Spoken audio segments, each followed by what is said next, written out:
கர்ப்பிணி பெண்கள், குழந்தைகள், வயதானவங்க வரக்கூடாதுன்னு சொல்றாரு. பெண்கள் உங்க மாநாட்டுக்கு வரலாமா? உன் பசங்களை நம்பி பெண்கள் அனுப்ப முடியுமா? நல்ல குடும்பத்து பெண் உன் மாநாட்டுக்கு வந்துட்டு திரும்ப முடியுமா? திமுக கூட்டத்துக்கு போனா எப்படி உறுதிப்பாடு இல்லையோ அதே போலதான் தாவேகா குறித்து கொள்கை ரீதியாக நம்ம விமர்சனம் பண்ணியிருந்தோம். தாவேகா தளபதி சேட்டைகள் கொள்கை ரீதியான விமர்சனம், தனி மனித தாக்குதல் இல்ல.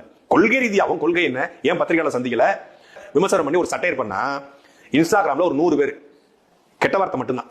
கெட்ட வார்த்தை போட்டு பேசுறதா அவன் பெருமை நினைச்சிட்டு இருக்கான். நம்ம கெட்ட வார்த்தையில பிஹெச்டி முடிச்சவங்க. கெட்ட வார்த்தையில நானும் பேச ஆரம்பிச்சேன்னா நீ தாங்க மாட்டேன். நீ ஒரு இன்ஸ்டாகிராம்ல ஒரு கமெண்ட்ல தான் போடுவேன், எக்ஸ்தலத்துல ஒரு பதிவுல தான் போடுவேன். என் கெட்ட வார்த்தை ஆடியோலாம் 1000 ஆடியோ இருக்கு சமூக வலைதளங்களில், போய் கேட்டுப்பாரு. சாட்டை மாமா இந்த ஒரு விஷயம் மட்டும் தான் உண்மையா சொல்லியிருக்காரு. இவரோட பிளாஷ்பேக்ல என்னன்றத பார்த்தலாமா?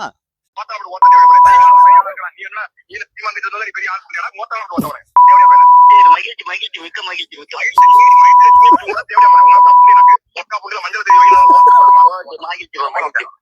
சரி மகிழ்ச்சி மகிழ்ச்சி மிக்க மகிழ்ச்சி மிக்க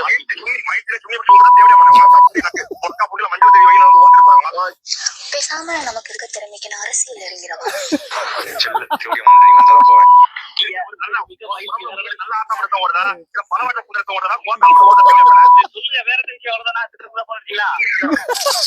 ஏன்னா உங்களதே இங்க காரி துப்புற மாதிரி இருக்கு. இதுல நீங்க தமிழக வெற்றி கழகத்தை சொல்றீங்க பெண்களுக்கு பாதுகாப்பு இல்லை அப்படின்றத.